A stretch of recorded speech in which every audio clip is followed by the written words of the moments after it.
So, let me ask you a question. Why is The Lion King important to the public? The Lion King is one of those classic American movies that almost every American is familiar with by now, alongside The Wizard of Oz and Star Wars and The Sound of Music. The Lion King is up there as one of those great unifying movies that everyone has seen and can relate to in some way.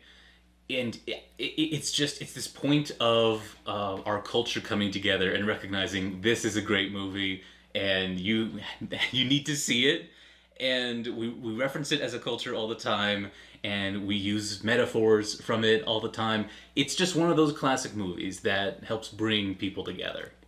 So at least for me, I think Lion King is just such a classic movie within like the American sphere, at least for here in the States, that I don't know, I just think it's one of the really cornerstone classics of Disney creations, especially for me. Like I just grew up with it, and I just think it's really important to, I guess, the public in general. That's just such a classic movie from them.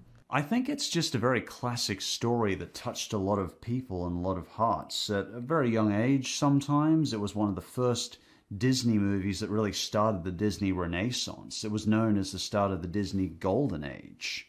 And I think when people saw the Disney movie on the screen, it was really one of the movies that gave, that amazing Disney spectacle. I mean, I still like to see it on the big screen when it comes out because it just is such a spectacular movie. Hans Zimmer's soundtrack just makes it even better as well. It's just a spectacle. Personally, I think it's like nostalgia. I think The Lion King was the first animated movie I watched because like we owned it on VHS.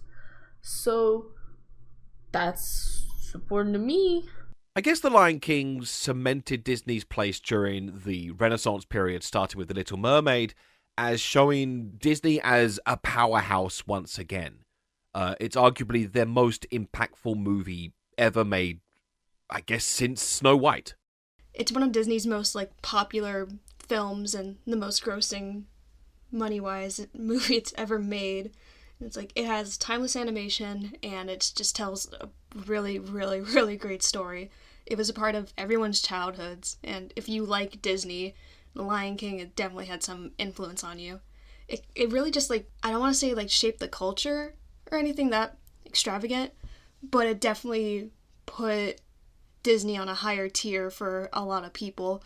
It's just a super influential film that they made, and it's just really good. It's one of the best movies Disney has ever made. We sat down with the original Lion King animator Tony Bancroft to get his insight on what the studio atmosphere was like at the time that The Lion King was being made. I'm Tony Bancroft. I was the animator of Pumbaa and the original Lion King for Disney. I spent 12 years there. I actually animated on Rescuers Down Under. I worked on Beauty and the Beast, did Cogsworth the Clock. I did Pumbaa, the Warthog, and the Lion King, of course, and then Emperor's New Groove. I actually animated Kronk, and I also co-directed Disney's 1998 Mulan.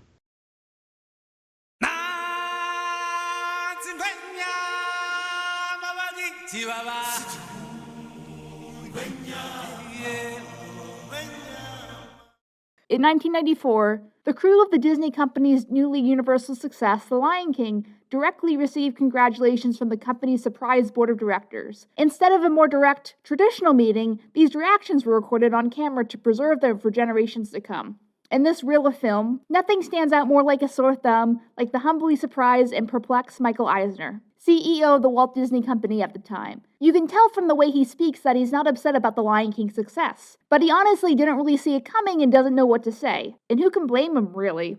Internally, the King of the Jungle project was a gamble, especially compared to Jeffrey Katzenberg, head of the motion picture division's favorited Pocahontas. And Jeffrey says, Pocahontas is a home run. It's West Side Story. It's Romeo and Juliet with American Indians. It's a hit. It's got hit written all over it. Between the two films, The Lion King coming out on top with unprecedented worldwide acclaim really set the stage for Disney's general misunderstanding of the gold they struck with this enormous franchise. I literally got a call at my desk while I was finishing Lion King from a reporter from Premiere Magazine that said, "Oh, I had permission. They've given me permission to just contact people. I'm looking for anecdotes or stories about working on The Lion King." And so, stupid young version of Tony I got really, I was like, oh my gosh, this Premiere Magazine, it meant a lot for me to be interviewed, and this is like a new opportunity for me. And so I went, and Disney was not like, telling us don't talk about this or don't talk about that. There was no filter that I saw. So I just told this whole story about how Jeffrey Katzenberg sat all of us down and said, the whole story, but you've probably heard it before now, but about the breakfast that we had, where it was supposed to be kind of an encouragement from Jeffrey Katzenberg about, these two films, Pocahontas and Lion King. And we had a special breakfast on the studio lot. Both crews were there, Pocahontas crew, Lion King crew, and all the heads of departments and all the senior people. And he was like, guys, I just want to tell you, this is great. We got two great films coming up, but I want to tell you, Pocahontas, I see that as a home run. That's a home run. I mean, it's Americana, it's Romeo and Juliet, it's got it all, right? I mean, come on, that's going to win the Bank of America award. I just know it. Now, you guys on Lion King, I just want to say, it's okay if we get a base hit. Sometimes. So he gave this whole speech about how it was okay to be, not the big guy. They don't all have to be successes. If you guys just do okay, we're still going to keep you on.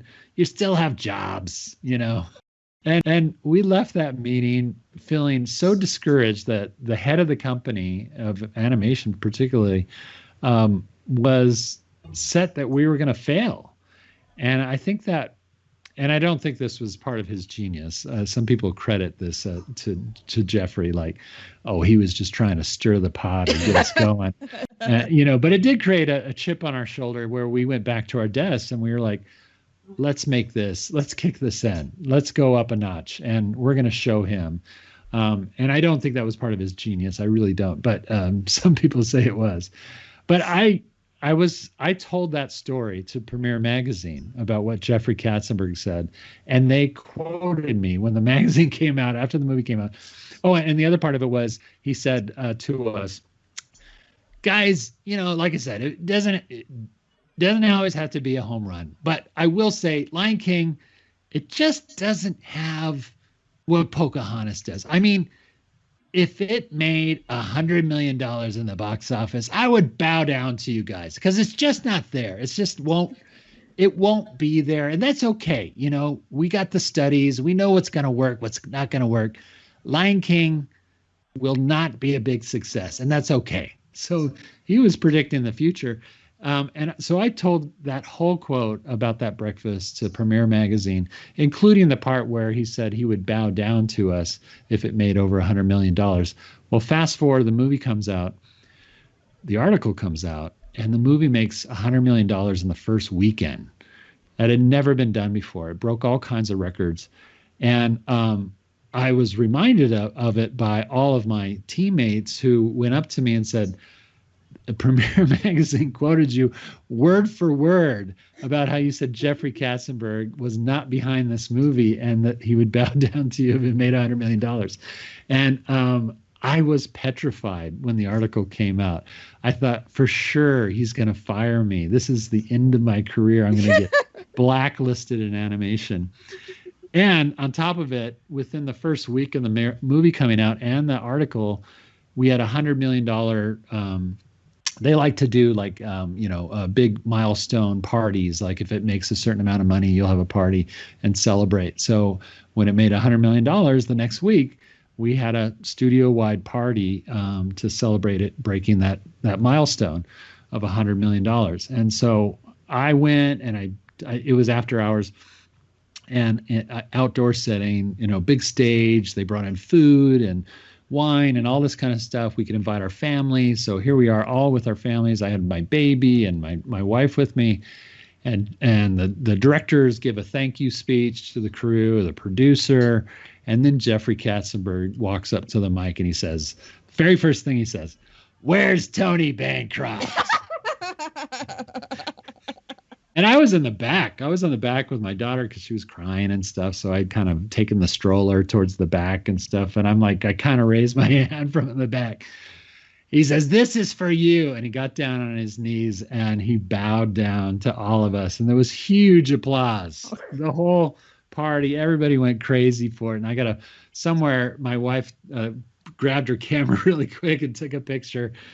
So we have somewhere probably a very blurry picture of over the top of people's heads of Jeffrey bowing down and getting on his knees for all of animation.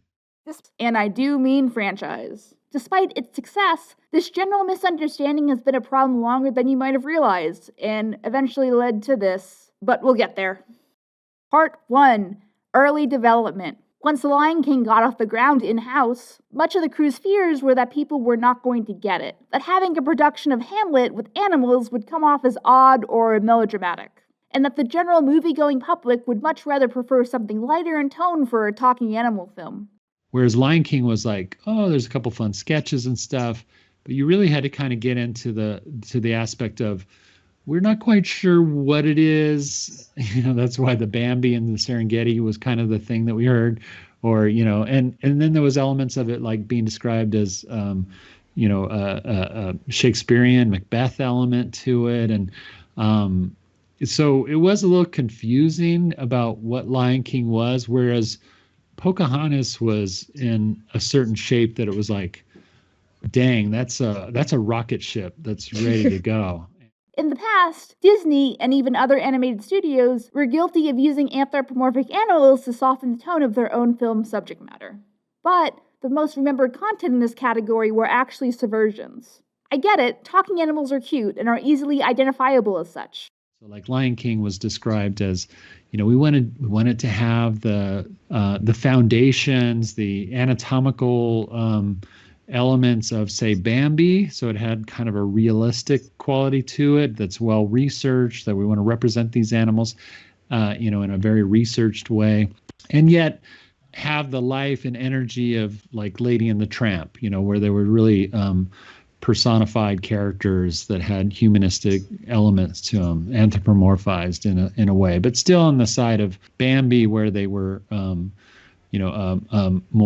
more animal-like and less human, but they did speak. The Lion King threw a wrench in these expectations and really changed the perception of what the original film was packaged under. For instance, the composer of the original project, Hans Zimmer, who was early in his career at the time, was hesitant to take on the project for that very reason, but we'll get to that later. I find it hard to believe that Disney needs reassurance in that lesson post-Dawn of Loose the Land Before Time, which came out in 1988, 6 years before The Lion King. This is not a standard, fun animal story, which demonstrated a powerful lesson going forward for any media project. Audiences will accept and usually embrace an unorthodox setting or motif, even if the narrative that it's going for is serious, as long as the key points in that narrative are universal. Simba isn't such a popular character in the modern era because he's a cute lion. It's because people can relate to dealing with such a loss and grief, when compared to the lesser problems of the Golden Age Disney heroine, who's essentially making their problems out to be comparatively nothing. Simba's struggle in the film is not one of immaturity. In fact, it's the opposite, of a gripping reality that both kids and adults relate to, but mostly the adults. It took a concept that Bambi introduced and formed a more cohesive story structure around it, and for the most part, delivered it in a meaningful way. Comparatively, Bambi is essentially a meeting the neighborhood film. Something tragic happens that's off-screen and sad, and then things kick back to normal, except for a rising climax, but no one remembers that. They remember the mother scene. I personally think why Bambi is one of Walt Disney's favorite films is because the scene resonated with people, because the conflict is real. I think people think of their own mothers, living or dead, which struck a chord and earned the film its critical acclaim. I recall during the making of The Fox and the Hound, there's the old dog character that they had debated killing in the scene with the oncoming train and falling into the river and stuff. And in the end, they didn't do that because I believe there was words to the effect of, Disney can't kill a main character like that, even though, Bambi was a thing that happened. But with Lion King, it showed the bold impact that could happen when you do bravely challenge the topic of death head on. And it's a scene that resonates to this day. So, hooray for dead lions. As you saw earlier with the Michael Eisner clip, the company didn't really know what to do with the success, which speaks a lot more to the creative team, by the way. But if there's one thing that Disney is good at, it's rolling with the punches and adapting to a new existing market. And before we go on, I just want to briefly touch on the Kimba Simba controversy, if that's what we're calling it, because I don't think anyone is legally allowed to make a Lion King video without mentioning it. And this is where I want to briefly comment on how the clickbaity landscape of YouTube specifically influences and potentially repeats false information for easy view time based on something that the general populace is familiar with. Please do your homework. But basically, there might be some visual coincidences, I guess.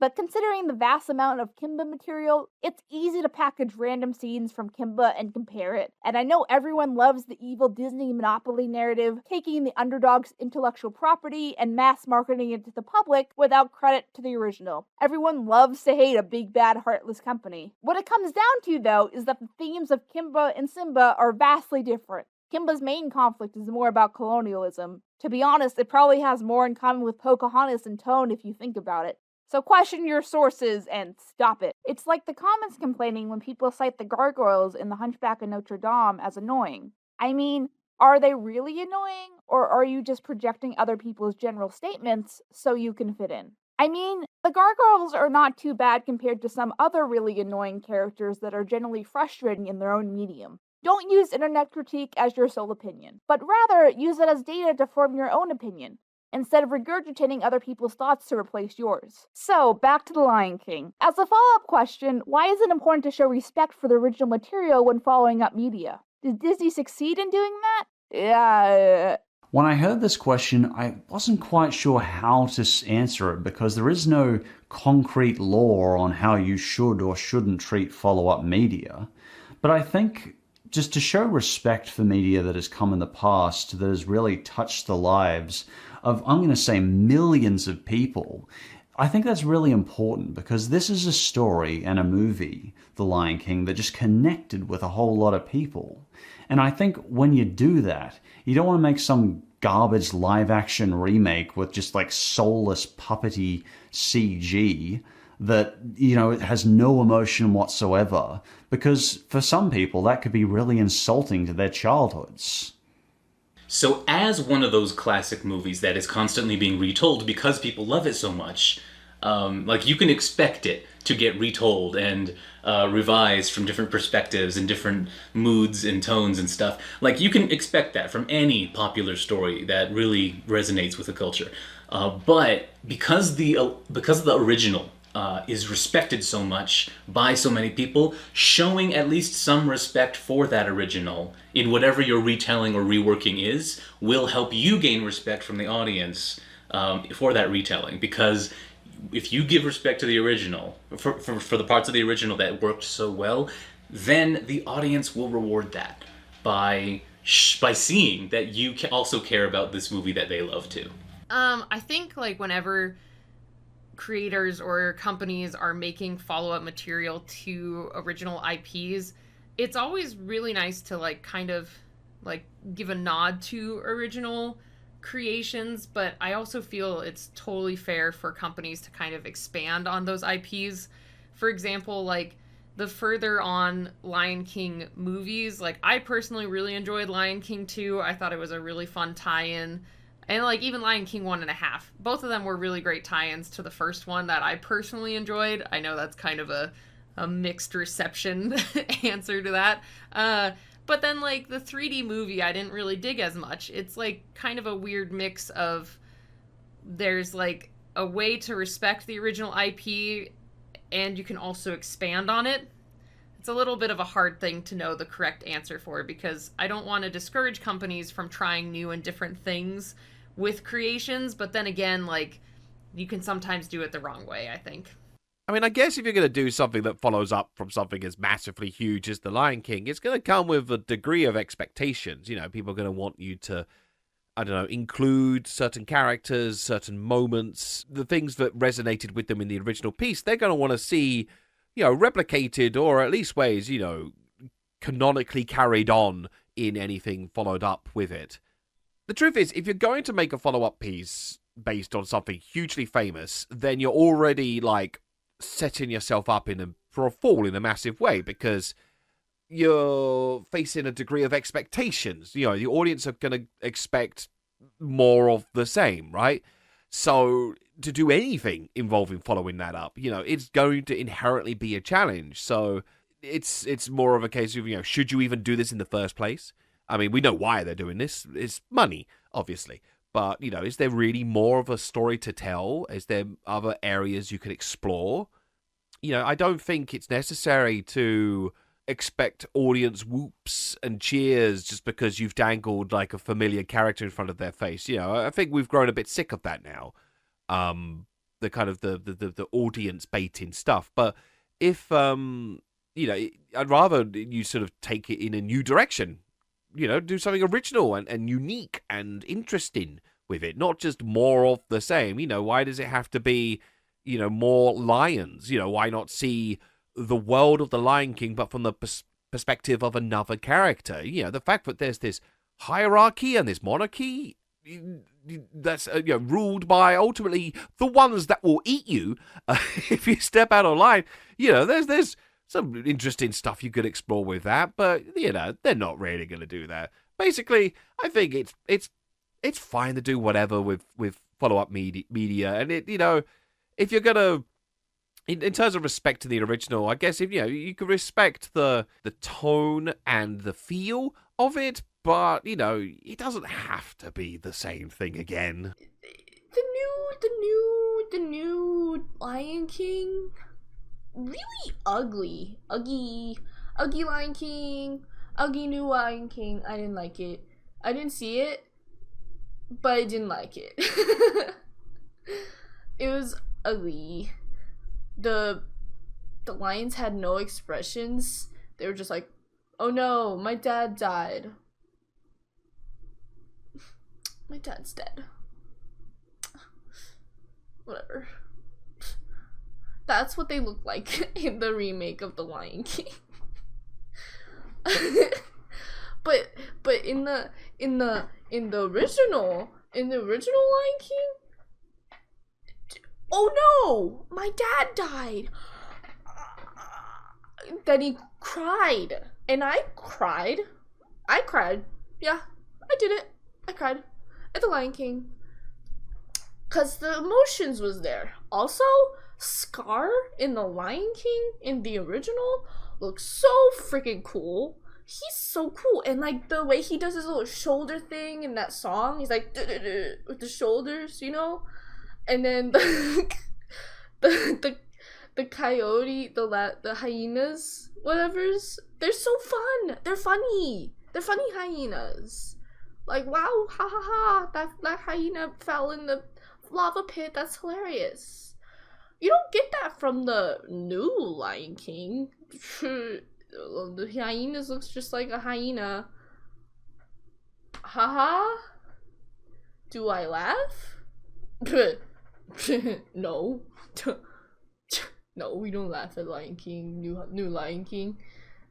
Because if you're gonna make something that's based off an original material, and it's like you have the original material in mind as a blueprint, if you're just not gonna, it's not that they have to stay true to the original, because with a lot of works they can just take information and sources from the original material to make their own, but it's when the new material just takes apart what the original material was meant to do, you know? It's like if you make something new that's based off something that's already existing, and you end up butchering the original's image with your new thing, then you didn't really have in mind of what the original material did for people. It's important to, and even when it comes to respect, it's like you don't really need to, well, I guess respect is the right word. If you want to provide a commentary on the original, and use source materials from that, but in the end all you're doing is just disregarding the original and what it stood for your own new thing, then I think you messed up. Part 2.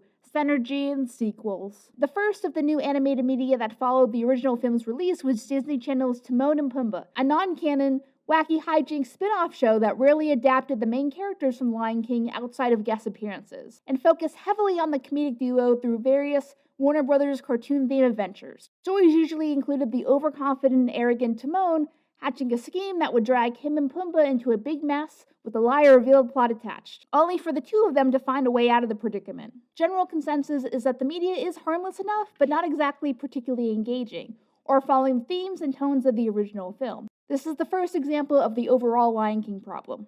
Disney trying to market the aesthetic package instead of the product itself. It gets a tiny bit better, but then it slowly gets worse. Well, it looks like we're down here for the long haul. Who wants to see some card tricks? I've seen Pumbaa and Timon, the TV show, but certainly only a couple episodes, and I was not a huge fan of that. It had a weird idea, and then I just don't think they tried to draw the characters like we did in the movie, so I felt like they changed the models, the designs, and I didn't know why, The Lion King on Broadway debuted in New York in 1997 after a trial period in Minneapolis, and is probably the best expansion to the source material that's come out of the company. This is largely due to Julie Taymor and team incorporating a plethora of staging techniques and a high influence of African tribal influences, which probably is for the best, as it adds an artistic flair, highlights black actors, most of the time, and uses a soundtrack inspired by the film called Rhythm of the Pride Lands, which is where the He Lives in You song came from, by the way, and that song was later added to the sequel. It avoids just putting the whole cast in sheep-looking fursuits, and it could have been much worse. Can you imagine? It helps that, going into the production, there was a deep conversation and attempt to understand the psychology of the story, down to what kind of visual symbolism the production team wanted to incorporate in their stage show. At the beginning of Act 2, there's a circular water hole. Mufasa's mask. It's a circle. When we push the gazelles across the stage on this contraption, you see wheels turning, circles. Throughout The Lion King, which is about the circle of life, we see circles everywhere in the show.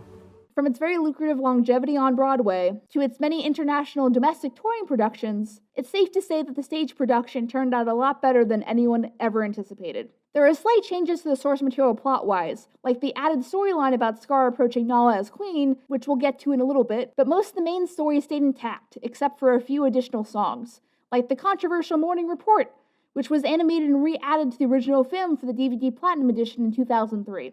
Don't worry, it's not in the Disney Plus version, I checked. The presentation at Disney parks follows a similar motif. Live performance with African-influenced costumes and puppetry to represent types of animals. Simba notably doesn't appear in a fursuit, unlike Rafiki and Timon in parks, but rather in his natural four-legged stance and pervades via float appearances, or bonus in his original format. Simba says, "Go green, kids." The Lion King 2 was released direct-to-video in 1998, with a high amount of original merchandising and promotion for a direct-to-video film. The film follows the story of Simba's daughter, Kiara, who falls in love with a member of the outside pride, called the Outlanders. From the start, it seems like the studio didn't have a lot of faith in it, following a popular move in the 90s to drop a Disney sequel to a direct-to-video market, and by doing so solidified the film to be a quick cash grab. But there are a few points of quality and general subversions to be expected. For one, making Simba's child a female, which goes against the clear implications from the original film that the first cub is a boy. Compare baby Simba to Fluffy, the mystery cub, and then compare Fluffy to Kiara. I know some people will say it's Kion, but we'll get to that in a minute. As well as using our good friend Rhythm of the Pride Lands for musical inspiration. But there are a few problems right off the bat here. The biggest one is the Lion King world isn't really a deeply complex fantasy similar to, let's say, Lord of the Rings, or even something from the Mouse House, Wreck-It Ralph or Tron. The most we get is this kind of... Sorry to bust your bubble, but you two turtle doves have no choice. It's a tradition going back generations. Well, when I'm king, that'll be the first thing to go. There are not really any dangling plot threads when comparing this to a more natural sequel that takes a pre-established character event or has the character go on a pre-established character arc. A subpar example that most people are familiar with is Aladdin: Return of Jafar. Yes, the film is gross in quality when compared to the original in its animation, but the film does take a previously established character and concept and expand on it. Is Iago truly evil? Can we make this character start to care about others? Bambi 2 also does a great job of this, despite its name, and frankly doesn't get the credit it deserves for both fleshing out Bambi more as a character instead of the kid who just lost his mom that one time, as well as his father, from barely on screen to being a vulnerable dad, struggling with what to do. The writing staff of The Lion King 2 decided the best course of action was to invent a new threat and model the story after Romeo and Juliet. Michael Eisner does get the credit for saving the day on this one. The issue with this being a love story focusing on new characters is that it hurts the believability of the threat when something like a lioness loyal to Scar is absent in the original film. cheese on our coffee break or something. What might have worked better is that an outside pride that has been established before Simba was born comes to reclaim Pride Rock. Simba, we come back for Pride Rock. Dibs, I call dibs. Or even a flashback scene establishing Zira's relationship with Scar and inventing an excuse to why these characters were missing from the finale of the first movie. This feels unnatural. He was hand-chosen by Scar to follow in his paw prints and become king. Sure, Jan. That being said, there are other elements about the film that help ease the transition a little bit. It's like the marketing team wrote the movie or something. McDonald's has all the fun and adventure of Disney's brand new video, The Lion King 2: Simba's Pride. Oh. The music is mostly consistent, ranging from really good to falling flat to somewhere in the middle. It helps that the original cast came back for this, even though Timon and Pumbaa don't really have a lot to do. You're gonna watch it. I thought you were gonna watch it. No, you were gonna watch it. You're gonna watch it. Watch this. Oh, I got you, creepy warthog. The most natural element, I feel, is focusing on the expansion of Simba and having him go through his own character arc of learning to let go. When you have bad PTSD and you feel that you might lose your daughter to a similar entity that took your father, it can create a real and genuine problem. That's what I personally like about Simba. He deals with real and incredibly difficult mental health problems.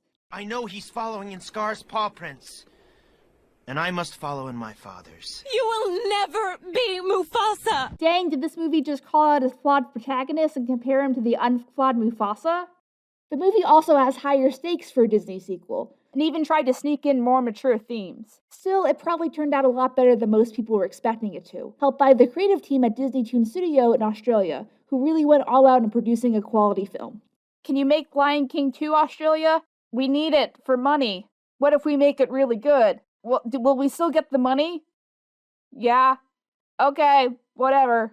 Like the cutscene where the villain chooses to kill herself rather than be saved by the hero. If the Star Wars prequels have taught us anything, it's that debatable but mainstream media can have a redefined relationship with the public over time. And despite its flaws, people still seem to be really fond of this one. Go figure.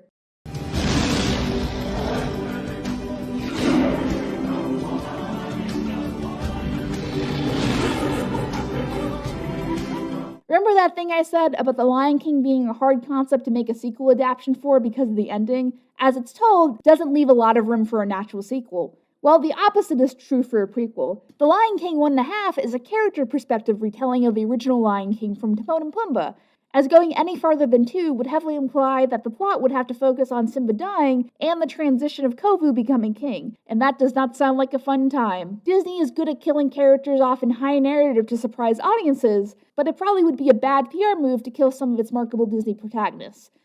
Villains are kind of free game though. So instead, Disney opted to do this. On the surface level, this probably is the best a pitch like this could have turned out. We have the Mystery Science Theater 3000 set up, complete with fourth wall gags and some fun Shrek-themed brand awareness, as well as some meaningful development with Timon's character. My place is out there, Ma. Oh, I may not know exactly where or how far, but I gotta go! The animation quality is also pretty good, all things considered. I don't really think people give that much credit to this when we have things like all of the Aladdin sequels. All of them. They look like trash. But when we have a case of an unreliable narrator here, what happens over the course of the film is that Timon and Pumbaa are found in some of the most famous scenes from the original film, but with some kind of twist. Oh, you thought it was this way, but now we're going to change the context of some of the best scenes in animation history to a less serious context. What could possibly go wrong? Things like this. Oh boy.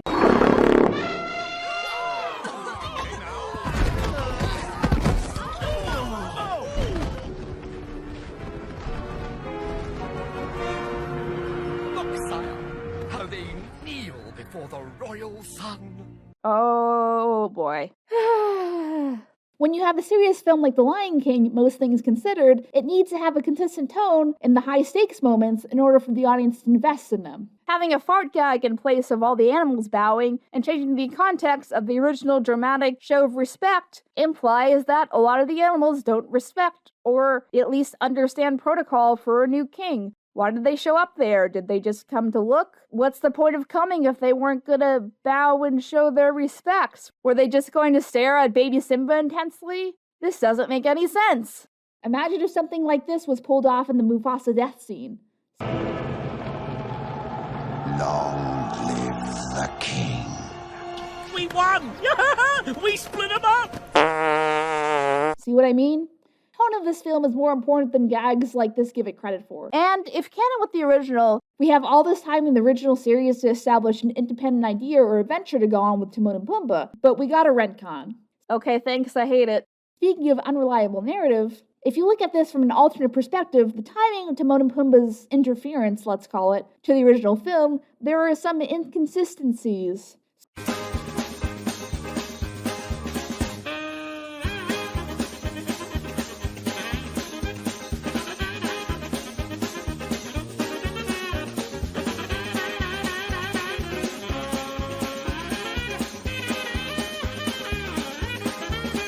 So with all that in mind, and the medium changes, let's be real, that doesn't fit at all if we're taking this at face value, we can write this off as semi-canon or B-canon because it conflicts with the original material.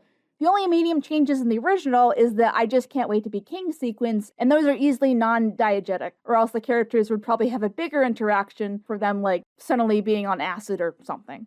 So there's your saving grace. It's not canon anymore. It's fine. This is fine. But still, the attempt is kind of in bad taste. All of that aside, there is heart in this film that is lacking in some later material that really highlight the importance and support that Timon and Pumbaa offer Simba, as well as fleshing out Timon's character in the first place. Which is a logical step when you have a new movie with old characters. That's the takeaway for all this. In some ways, kind of a poor execution when you really think about the context of these funny scenes, but it has a great heart to it. Oh, look at them, it's so sweet. I think this angle would have been portrayed better as a short or something.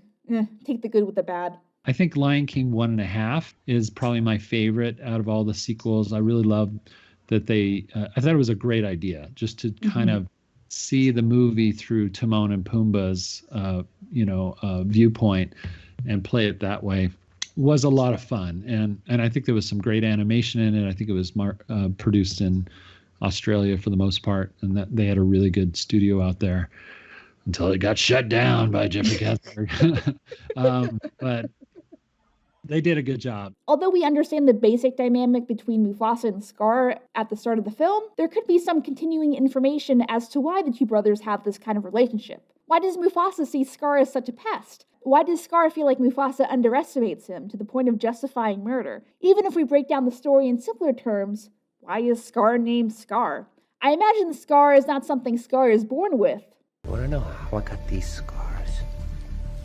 So this prequel idea, in theory, doesn't seem like a bad idea. This is technically explored before in the now not canon picture book series. So when the film is expected to do, well, just okay, based on Disney's current track record of just okay talking animal media, the first material that technically added to the canon is a short book series called The 6 New Adventures. This is where the fan favorite Copa comes from, who will be soon retconned out of existence. There are also expansions to the Disney theme parks themselves after The Lion King was successful, mostly to Animal Kingdom, which seems to fit the motif. You can go see the Lion King Festival, woo! It's not that bad. The Lion King stuff works a lot better in Animal Kingdom than Pandora, so there's that one. Michael Eisner gets 1 good boy point. Other media ranges from mostly video game appearances and sometimes in the House of Mouse appearances in different age points. Okay. Game receptions range from good to bad to why. Why does this exist? I think everyone likes the expansion in Kingdom Hearts though, even if the budget was like $5. Well, I mean, there's always been, it's probably been widely known that feature animation people have always looked down upon sequels and stuff like that. We never wanted them to happen. We had no control over it. And yet, I'm a business person too. I understand that Disney's a big conglomerate and they're going to make money how they're going to make money. And they have this huge brand of Lion King. So they're going to do all kinds of things. The stage play, there's the soundtrack, and then the TV shows and the sequels was definitely a big part of the business too, especially at that time. So not surprised by them. I'm not a huge fan of them. Part 3. Oh boy, it's Lion Guard. So, did any of you guys see the Lion Guard? Did you like it? What the heck is a Lion Guard? I've not. Nope. Not even a single episode. I was flipping channels one time, I think, because nothing was going on, and I landed on Disney Junior, and I saw some B-plot where Simba had to speak at an elephant funeral, and he had to do it in another language. I forgot why. And then he tried practicing saying it right, but he got it wrong, and everyone laughed. I think I moved to another channel after that. To answer your question, I haven't seen The Lion Guard. No, not really. No, I haven't seen The Lion Guard. I've seen pictures. I mean, they look fine, I guess. I don't know nothing. I don't know nothing about Lion Guard. I just know I hate live action movie. So I haven't really seen any of The Lion Guard. I think just I don't know. I didn't really have access to it, but I've gotten a lot of comments being like, "Have you seen Lion Guard?" But I have not. I have not seen The Lion Guard. Did I see any of The Lion Guard? No, I didn't. I think I'd rather be basted in chocolate spread and fed to hungry lions. I watched the trailer. It wasn't bad. The animation looked fine. But, like, why the hyenas so ugly? This is the old hyenas. Wow. They look pretty cool and like some funny guys that you could talk to. This is the new hyenas with big old heads and what? What are you doing here? Who invited that hyena? What the heck? Hyenas are fine. It's fine. The show is fine. I just feel like The Lion Guard is something they totally just came up with on the spot because they needed to bring back The Lion King, because nostalgia, because they can't come up with a new show idea. Simba was like, The Lion Guard's lions only. No, not lions. Lions only. And I'm like, calm down, Simba. This is 2021. Lion Guard could be a monkey. If he's strong, guard lions as a monkey, you know? You gotta think progressive, Simba. I hope this is about thinking progressively. I've seen like bits and pieces of it. I've seen the animation. I think it's really smooth. I like that kind of slow, bouncy kind of style animation. It's very pleasing to look at. I've never watched it, so I don't know if the story's any good. I think it looks fine. It looks cute. I don't really like to watch a lot of Disney animated like spin-off stuff. I kind of like the original like whenever they make original shows, so I'm not a big fan of like other source materials. But that could just be me. I'm sure The Lion Guard and other media like that are really good and just perfectly fine. But I also don't like Disney that much, so I'm trying not to support them as much as I can. In honor of The Lion King's 20th anniversary, Disney tried yet again to do something with the Lion IP by introducing The Lion Guard in 2015. And at the time, this seemed like a good idea. Television animation was entering a new golden age, an age that was blurring the lines between who was consuming animated content in general, thanks to the likes of media like Rick and Morty and, yes, My Little Pony. But little did the public know that the Lion Guard show, set as a midquel taking place between and eventually starting a timeline with The Lion King 2, was very poorly planned. I watched all 3 seasons of The Lion Guard for this section. May God have mercy on my soul. Before we get into what really, and I mean really makes The Lion Guard a real piece of work, there are a couple of distinctly okayish episodes and one plausible point in its own existence. As many of the general internet populace has brought up before, in the wild, lion prides revolve around one male and many lionesses. Seen here. How this generally works is that one male lion, is a lady's lion man, and multiple cubs are born from the same male. If we follow that logic into the movie, then that would mean Simba and Nala are half-siblings, which is a little off-putting to the Western human population, and also downplaying the special father-son relationship that Simba and Mufasa have. Why is that important when there are multiple cubs? What specifically makes Simba king? How does that even work? This again dovetails right into the whole making Kovu and Kira-related disaster again that was thankfully avoided in the sequel. Put a Zelda! Put a Zelda! Well, congratulations, you get a mention because Lion Guard directly rebuffed that. That is not Kion. It is Nala's father, Kion's grandfather, when he was a cub. Thanks for coming to the internet, I guess. There are some other minor good points, like Rafiki's role being more fleshed out and named, as well as establishing one good hyena. Good. We learned something from Zootopia. Don't put all the animals into one category of personality, because that's kind of racist. We'll get to the other slim good aspects of the show as we cover the mountain of bad here. The problem with The Lion Guard as a concept is that it does not have a strong enough structure to carry a series on a fundamental level. The most we get from the original movie is that the king has some roles, and he has to do them. Everything you see exists together in a delicate balance. As king, you need to understand that balance and respect all the creatures, from the crawling ant to the leaping antelope. Would I have done a mini-series about what the king has to do on the daily and use it to explain complex social issues? In all of the wonderful duties of the king. Probably. That sounds like a better idea. But a whole series gets kind of complicated. Where are the continuing threats from every single episode? Are they all politically based, or do we just use the same group of hyenas as a scapegoat every time? It's the latter. For those unfamiliar, the basic structure of the series is this. Kion, not Copa, forms his own club of mini Avengers or police squad. What, we some kind of suicide squad? And have to solve very, very simplistic problems in the Pride Lands. One of the biggest red flags from the get-go is the replacement of all the core actors with actors that don't even sound like the original from the show. She doesn't have to know. Nobody has to know. Having to say goodbye to an old friend in a language that I don't understand? Keeping the original actors, if possible, for recurring franchise media is important for two main reasons. The first one is that it helps the audience suspension of disbelief, or disbelief to realize that these are still the same characters from the original movie, and the original actors are needed even more when your media switches styles and even medium.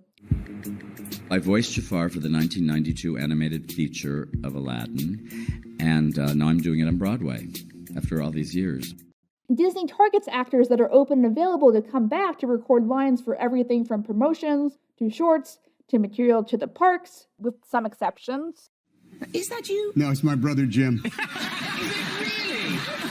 Did you notice that all the princesses from Wreck-It Ralph 2 were voiced by their original actresses? I have to assume you made a deal with an underwater sea witch where she took your voice in exchange for a pair of human legs? No! Good lord, who would do that? Have you ever had true love's kiss? Ew, barf! Do you have daddy issues? I don't even have a mom! Neither do we! The ones that were available, anyway. Heck, many other companies do the same thing for similar reason. I'll handle this. My dad's a goose. What? Not only does Lion Guard not even bother with attempting to get the same actors, but the actors they do have sound completely different, except James Earl Jones for the pilot. I feel like they tried to get the main actors, and then one of them couldn't do it, and they were just like, well, we give up, whatever. It's going to be a weird ride if you can't convince the audience that these are the same actors. The second reason that this is important is that it's a sign of respect to not only the original creative team, but the actor in question.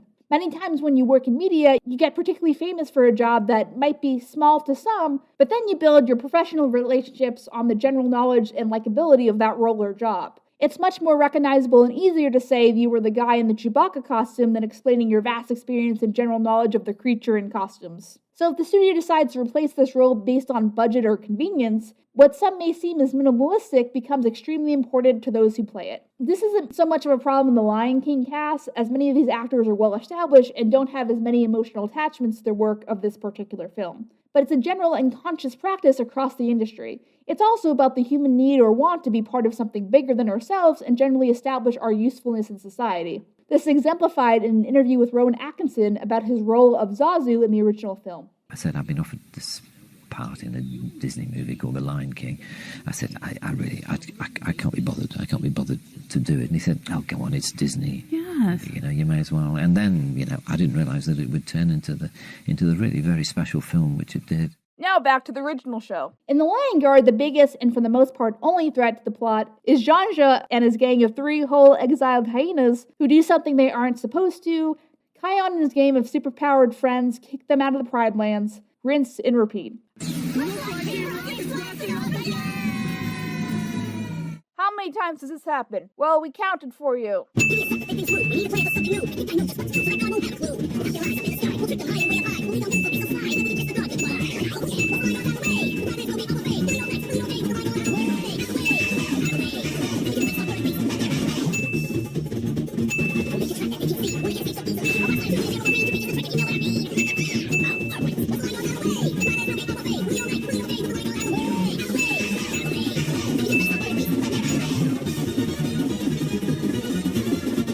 swear to God, there's a zebra guy here who is only known for the line panic and run. Panic and run! Panic and run! And doesn't get an official name until the 3rd season.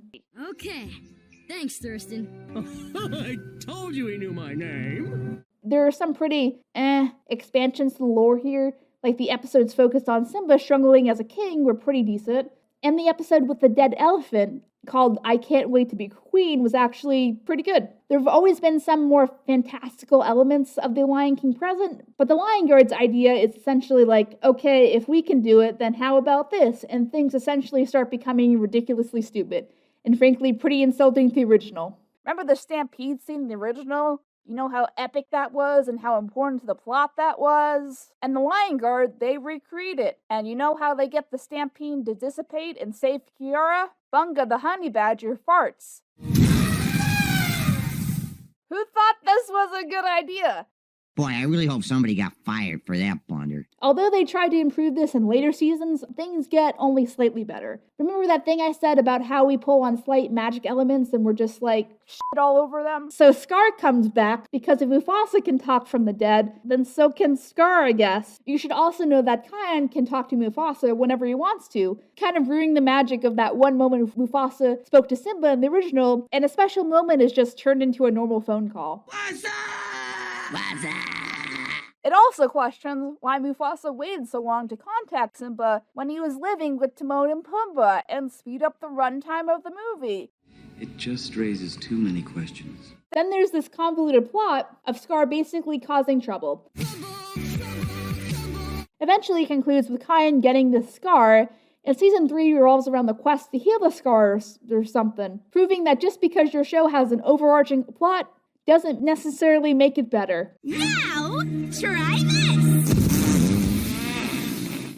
Should probably also mention why the scar is important in the show. The scar is slowly turning Kion evil because the snake venom in the scar is corrupting his brain. Speaking of that, let's talk about how Scar is depicted here. Spoiler alert for the Lion Guard, if you care. The issue with the characterization of Scar and how he appears isn't so much the problem. It's how the backstory presented for Scar kind of fucks with Scar on every level of his fundamental character.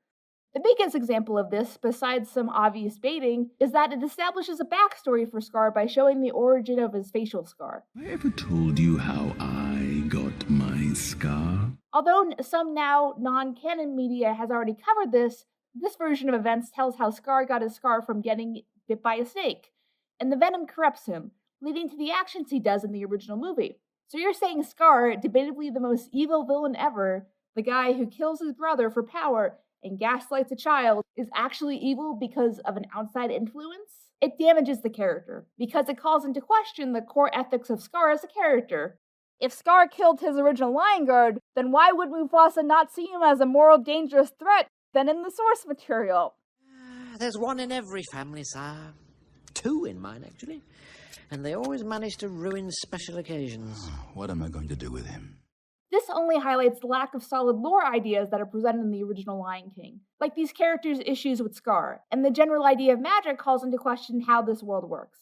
I don't really have much comment about 2 or Lion Guard, because I never watched him. I never saw him. I heard things about him. I know that Lion Guard has a fan group, online. Mm-hmm. It's kind of gone on to have a big following, I guess. Some of the characters are really resonated, and I've seen them here and there, but I just don't understand that world or what they did with it. So it's tough for me to comment. I just never was interested. Part 4, the 2019 Lion King remake. Now you've gone to the part where you probably wanted to, where we're going to understand why this thing exists, but more in the sense of the Lion King franchise than just itself. There'll be a lot of complaining, and then the internet goes, yay! Let's start. Which all really was influenced by the surprise success of 2015's Beauty and the Beast, which no one was really expecting at the time. I remember someone saying to me, we'd be so happy if this made 600 or 500 or something, and it's like, I can't even. How this really came into being, really, I feel has already been discussed. But the general attitude with this project is that it was a gamble. Disney was banking on the rising popular culture's nostalgia for older properties. Thanks, you fucking millennials. But with also a mix of star power and spectacle. Now let's talk about that one for a second. There seems to be some sort of visual oddity of reimagining something that was once animated and reincorporating it to another environment. This effect has been tracked since the internet was conceived. We like that we are already familiar with it, and we like imagining those things in a new environment, at least temporarily. This is just a natural progression of the creative part of our brains. If we see these characters as three-dimensional, then we are going to want to see them in more natural settings and environments. People have been doing fan casting of live-action remakes or just remakes in general for a long time. Our brains like to overlap similar information. It's a spectacle, Jan! And as much as the general public was warned that they probably should not go see it, you went and saw it. Don't lie to me. I know. I see you. When you booked Beyonce to say like 10 lines and actually cast John Oliver as Zazu. A very bad Simba! We all thought you were dead, Simba! Don't do that to your mom, Simba! Don't worry, John Oliver hated it too. He said that. In the same way that I am history's greatest Zazu. You can say I am all you want to, and honestly, I wish I were, but the fact is, it's not even close to being true. There's a tendency and a curiosity to see how these visual branding experiences turn out. They didn't just get anyone else back. They didn't get Matthew Broderick. They didn't get Jeremy Irons. They haven't approached me yet. I don't know who else will play Scar. But like The Lion Guard 2, they did get one person back. This just goes to prove the old show business adage, everyone is replaceable except James Earl Jones. Hakuna Matata. You like those things, right? Asked corporate America. Well, apparently you do. You kids don't know what you want. That's why you're still kids, 'cause you're stupid.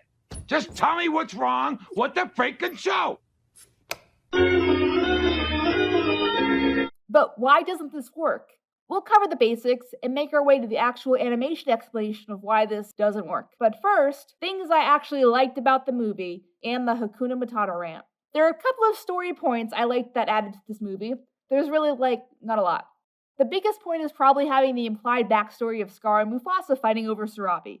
That's good. There was never a real sense of past conflict between Mufasa and Scar in the original besides Scar just feeling like he should be king because of his ego.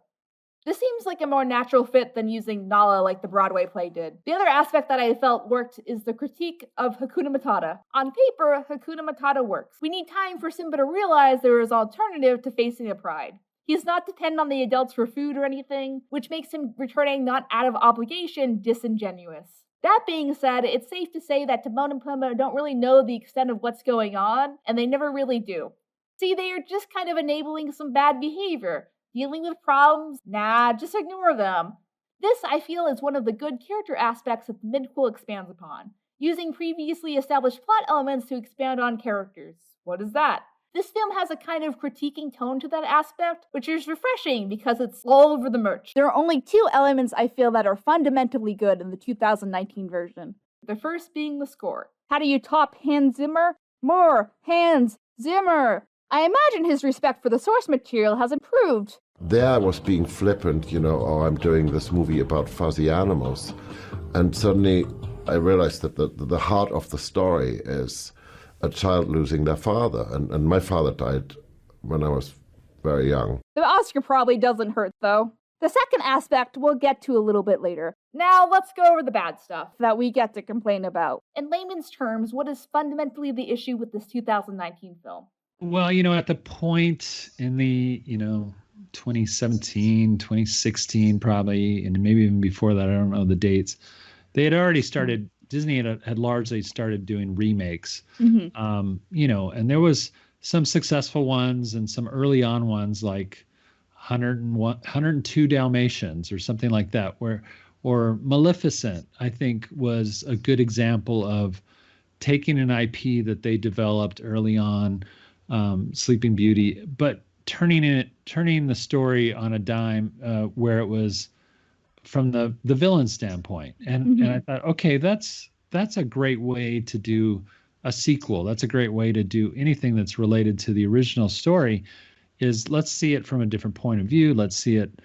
And Lion King 1.5 had that, as I was mentioning before, that it had a unique point of view.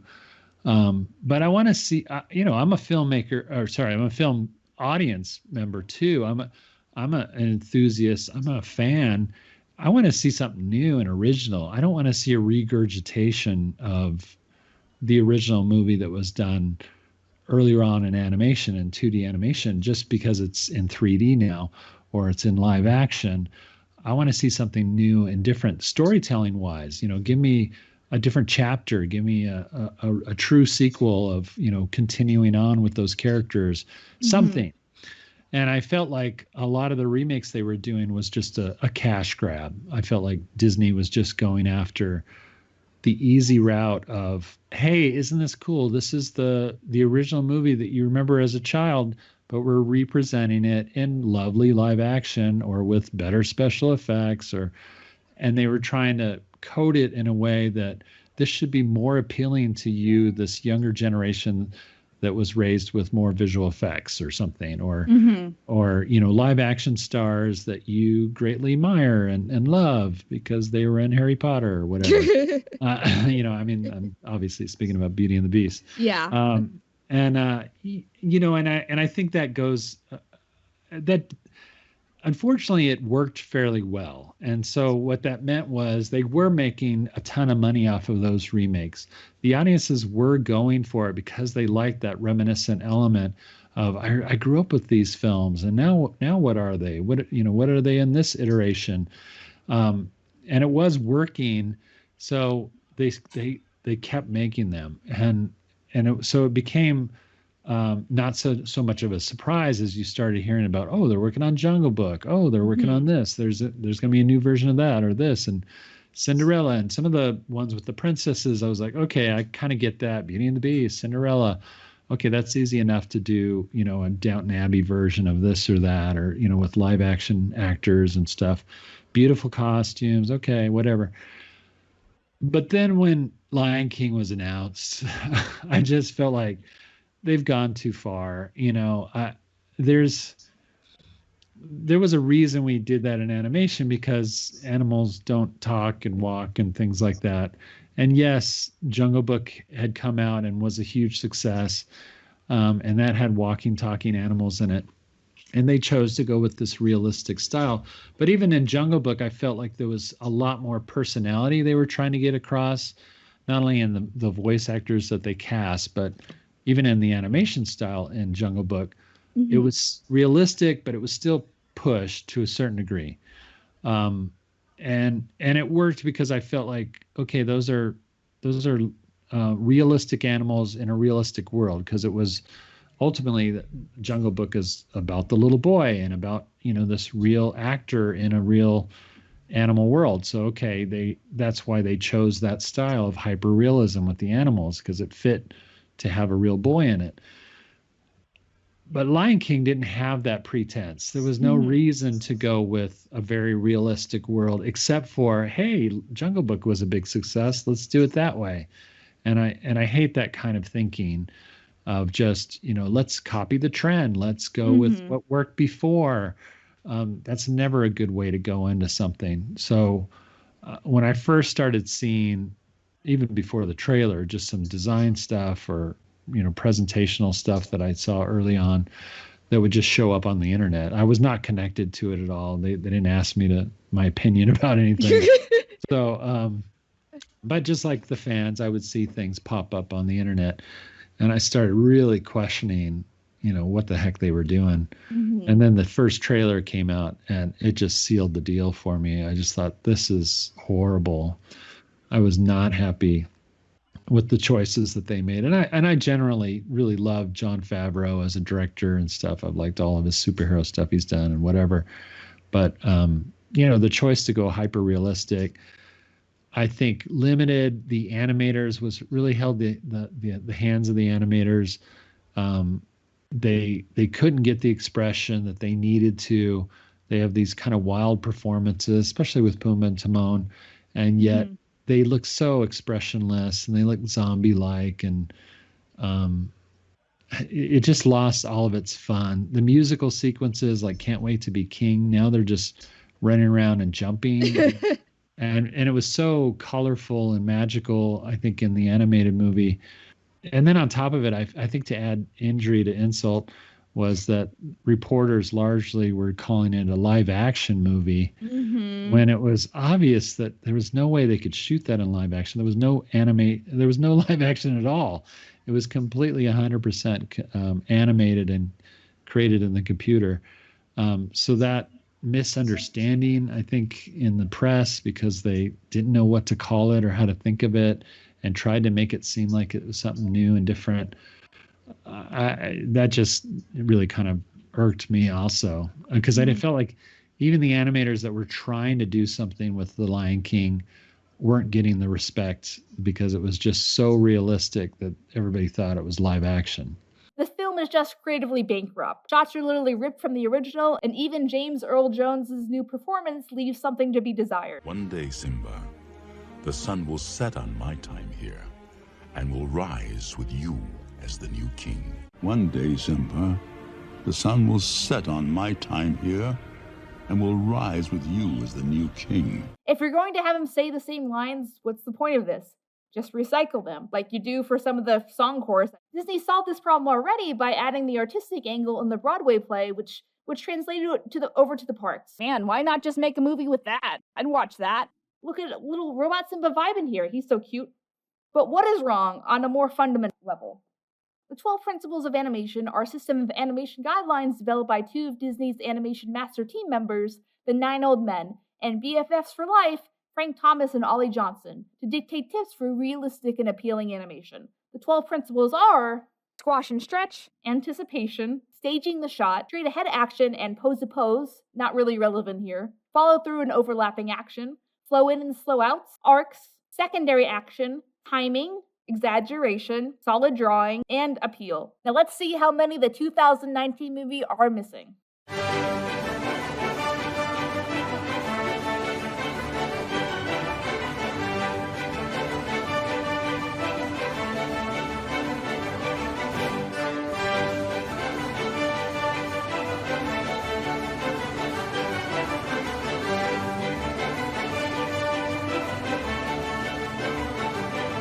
This is what happens when you let someone who's not traditionally an animator direct an animated film and try to turn it into a nature documentary. But you still saw it, didn't you? Look at that money. Give me shekels, give me pesos, let me see their smiling faces. Money, money, money, money, money. So here's the hard question. What is the future for these films? It's clear the public has these safe ideals and expectations. Simply, the live-action movies are safe investments. The general public knows exactly what to expect, and the Disney company can safely know what to expect. They're experimenting with this a little bit by changing it up yet again, but at the end of the day, these are just remixes of remixes for the Walt Disney Company to reestablish and, frankly, keep the continual buzz about some of their own properties. The disdain that many people feel with them is that the originals capture much more of the spirit of their stories, from technique and execution, as well as the original stories were made with traditional 2D in mind. Aspects like story and aesthetic can influence each other and make a more coherent product, and therefore a stronger presentation. These new films, besides technological advancements, don't add anything new, for the most part. They're jarring to look at for their misunderstanding of fundamental animation techniques. It weighs them down and dates them, even before they leave the theater.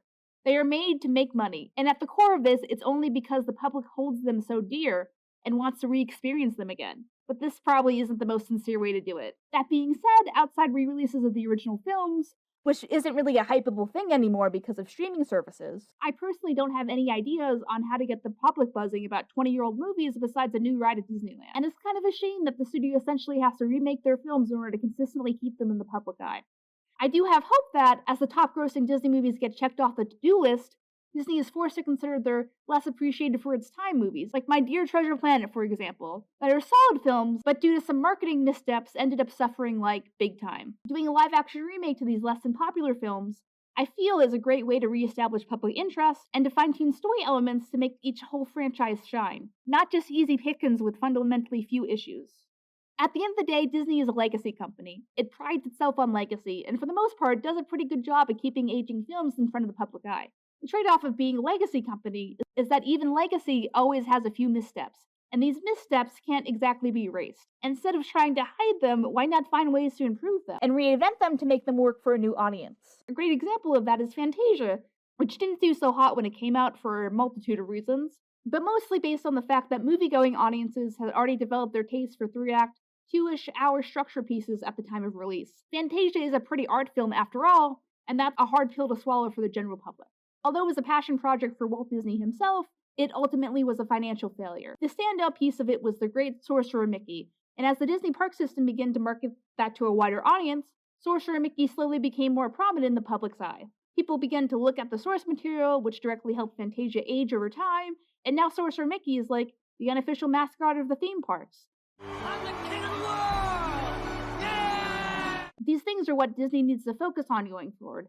Innovative ways to give much needed love to some of the hit or miss properties. Everyone who's had a positive reaction to Treasure Planet loves it to pieces. A live action film would be a great way to reintroduce its concepts while learning from the mistakes of the past, which it balances the company's motto of respecting the old, non-problematic stuff that everyone adores, while also trying to honor the company's history in a meaningful way.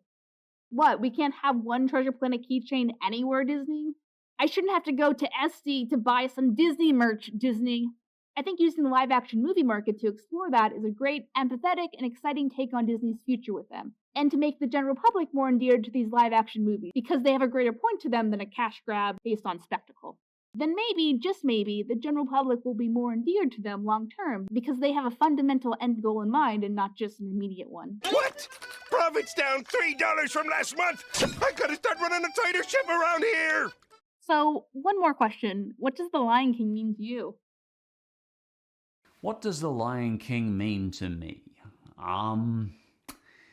A really good Disney movie that is a really good remake of Hamlet. I actually find it and The Lion King 2 a really good duo.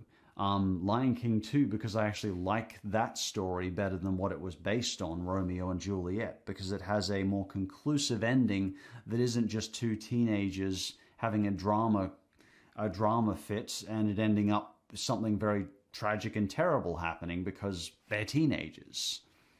So yeah, I would say that Lion King 1 and 2 mean a lot to me in this sort of very powerful emotional story of growth. And I think that's part of what so many people connect with it on. I think it's amazing spectacle, it's amazing music, it's one of my personal favorite Disney movies.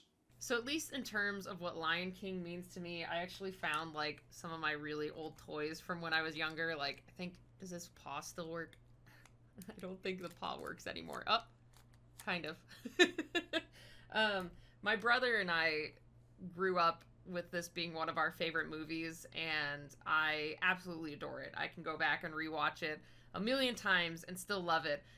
To the point that my parents banned Lion King in our house when we were kids because my brother and I kept recreating the Mufasa scar scene over our couch, and I dislocated his elbow twice because I was always the bigger kid, so I was stronger, and I'm like, don't worry, I'll save you, Mufasa, and I would pull him instead of being evil Scar and just letting him fall, and I broke his arm like twice. But yeah, it's very important to me, and I have a lot of wonderful childhood memories, even though I totally hurt my brother twice with this movie, but it was still a wonderful thing for both of us, and it just holds a really special place in my heart in general for the Lion King movie. I mean, it was like one of the first cartoons I can remember I watched. I mean, I had it on VHS, and I watched it a lot.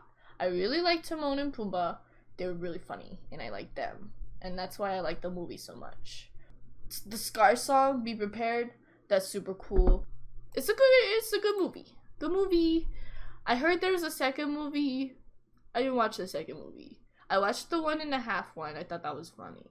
I mean, it's a great movie. It's just a great movie. It's a great story about power and responsibility and using your power for good and not just for, this fleeting sense of control that's useless. You got to use it to bring people together and build security and trust. And it's a great lesson for kids and adults alike. And it's just a great movie. It's fun as well as, solemn when it needs to be.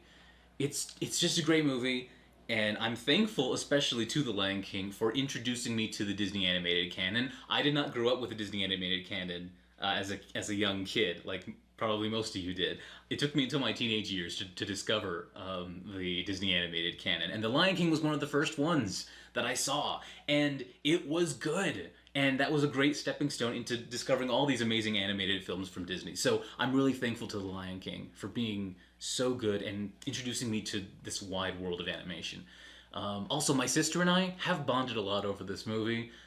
Like I'm sure tons of you have. We quote it every so often. We use metaphors from it. We sing some of the songs every now and then. We joke about it. We even went to this re-release screening one time when it hit a local theater, and we were the only 2 people there, and it was so cool because it was huge, and the visuals and everything. It's a great piece of art. The Lion King is a great piece of art. It is beautiful, it is stunning, it is somber, it is funny. It's just a great combination of so much great work.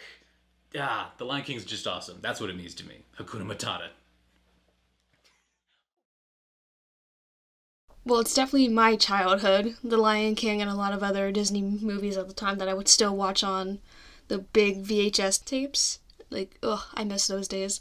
But it was just something that ingrained in me as a child, and watching those films and falling in love with animated content like that is what eventually led me to watching more of animated films and movies and wanting to see how other people thought of it and watching other people draw them. So it's just this long, big old snowball of loving animated films and now going to college for an animation degree. I don't want to credit these movies as the starting off point to me becoming an animation major, even though I kind of just said that. But it's definitely something that made me like animated movies. The Lion King, Aladdin, all these other movies that were out when I was a little kid. They were important to me, and they've always been just ingrained in my memory. It's just, I want to be able to do something like that one day. Or at least be able to animate on that, maybe not the same Disney scale, but just learning how to animate was something that was definitely influenced by these movies, because it's wow, I really like that. I wonder if I can do it. So, yeah.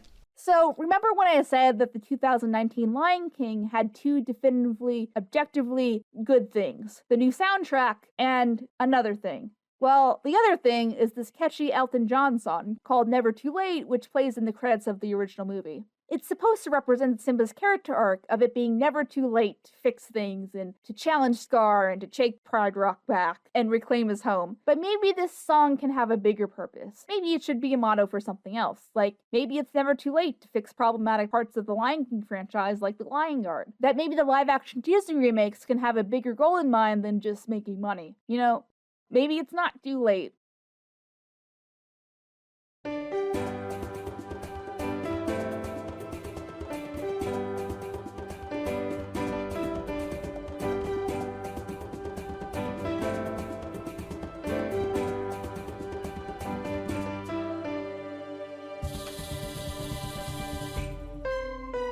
It's never too late to turn things around, recover, unravel the path to confound.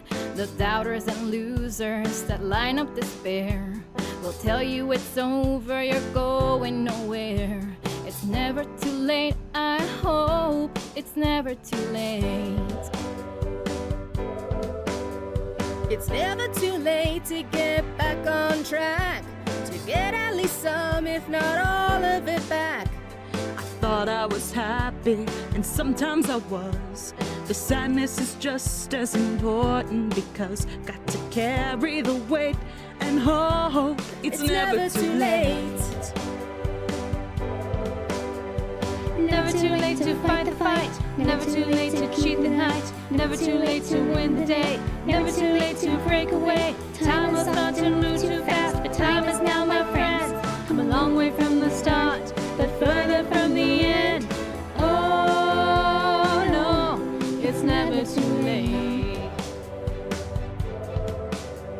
It's never too late to get up off the ground. Don't have to be noticed, don't have to be crowned.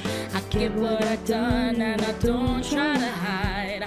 I lost many things, but never my pride. It's never too late, I know it's never too late. Never too late to fight the fight, never too late to sheet the night, never too late to win the day, never too late to break away. Time will start to move too fast, this time is now, my friends. I'm a long way from the start, but further from the end. Oh no, it's never too late.